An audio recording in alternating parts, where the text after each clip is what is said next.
The blood was still fresh when Kira realized she had lost everything. The gray she-wolf staggered among the bodies of her pack, each breath an agony that tore through her chest. The drought had turned the plains into a battlefield, and the fight for the last waterhole had cost her her entire family. Her mate, her cubs, her siblings, all lay motionless under the merciless sun of the African savanna. She howled at the empty sky, but no answer came. Kira was completely alone. For days, the she-wolf wandered aimlessly, her empty eyes seeing nothing but pain. She did not hunt, did not drink, she only walked like a ghost among the dry trees. Death would be a relief, she thought. Until one scorching afternoon, while following the distant scent of water, Kira heard something that made her shattered heart beat strongly again. It was a weak, desperate cry.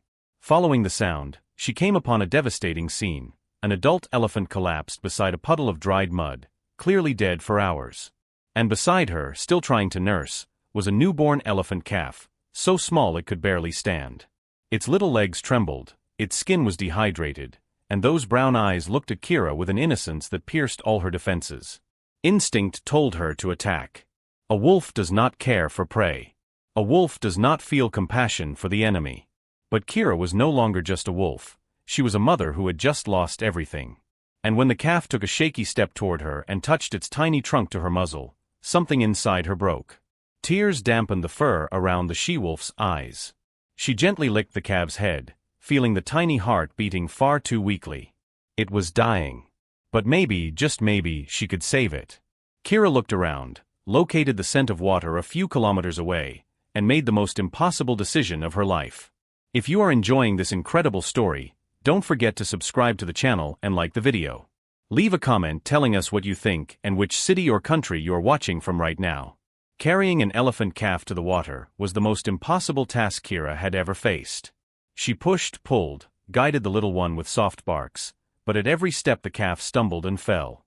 The sun beat down mercilessly, and the she-wolf felt her own strength slipping away. But giving up meant letting another life die, and that was something Kira could not bear. When they finally reached the river, the calf drank desperately while Kira stood guard. That was when she realized the true size of the problem. What had she done? How would she feed this creature? How would she protect it from the predators that would come? And worse, how would she explain to the other animals of the savannah that a wolf was raising an elephant? During the first weeks, Kira lived on the edge. She guided the calf to plants that elephants ate, watching from a distance as he learned to tear leaves with his trunk. At night, she slept curled around the small body, warming it. When hyenas approached, she growled with a ferocity born of absolute desperation. No one would touch him. The calf, whom she began to call Ash because of the grayish color of his dust-covered skin, learned quickly. He followed her like a shadow, imitated her movements, and developed a unique form of communication between them. A touch of the trunk, a low growl, a sway of the head. It was strange, unnatural, impossible. But it was working. However, not everything was acceptance. Other wolves that crossed the territory looked at Kira with disdain and confusion. A herd of elephants that passed nearby stopped, watched Ash with the wolf, and the matriarch let out a trumpet that sounded like disapproval. Ash tried to approach, but Kira blocked the way, protective. The elephants moved on, and something in the matriarch's gaze deeply disturbed Kira. There was judgment in those eyes. As if she had stolen something that did not belong to her. But as the months passed and Ash grew strong and healthy, Kira began to wonder something that haunted her on silent nights. Was she saving Ash, or was she condemning him to never belong anywhere? The years transformed Ash into something no one expected. He was neither an ordinary elephant nor a wolf in disguise. He was a unique combination of both. He hunted with Kira using pack strategies, his trunk becoming a surprising tool for bringing down small prey. He learned to read the signs of the savannah like a she-wolf, the scent of danger on the wind, the sound of predators at a distance, even the body language of other animals. Kira trained him tirelessly. She taught him to defend himself, to use his growing size to his advantage, to never let his guard down. But there was something she could not teach him, what it meant to be a true elephant. And that gap hurt her like a wound that never healed. One day, while they were drinking at the river, a huge herd of elephants appeared on the opposite bank. Ash stopped drinking, his trunk slowly lifted, and Kira felt something change within him. It was as if an invisible rope were pulling him to the other side. The elephants noticed him too. Several juveniles Ash's age looked on with curiosity, but the matriarch, the same one from years before, watched with an intensity that made Kira's fur bristle. Ash took a step toward the river. Kira blocked his path, a low growl vibrating in her chest. It was not time.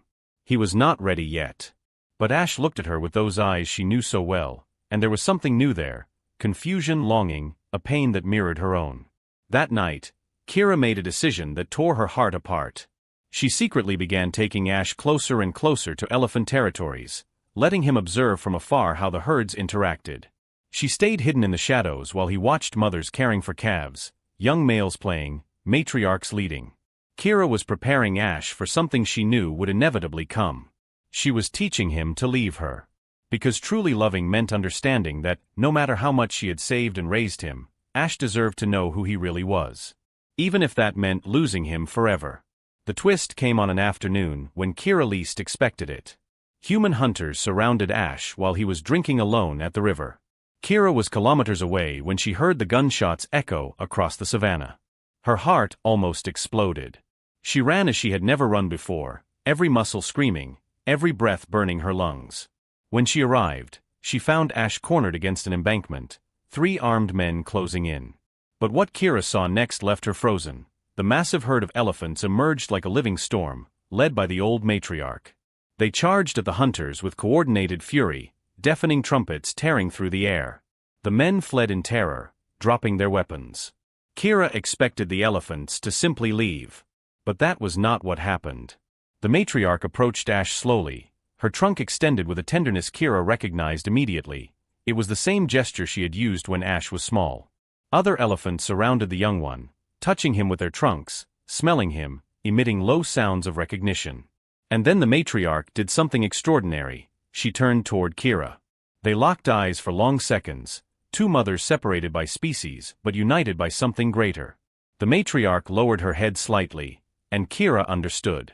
It was not judgment she saw in those ancient eyes, it was respect. Gratitude. Recognition. Ash looked at Kira, then at the herd, and back at her. He was torn, confused, afraid.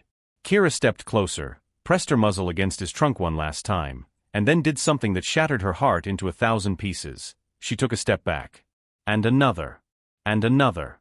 Ash tried to follow her, but the matriarch gently blocked the way, wrapping him in her trunk. The other elephants surrounded him, not as a prison, but as an embrace. Kira saw the exact moment Ash understood. He was not being abandoned. He was being accepted. As the herd moved away carrying Ash with them, he looked back one last time. Kira howled, not in pain, but in liberation. The years that followed transformed Kira once again.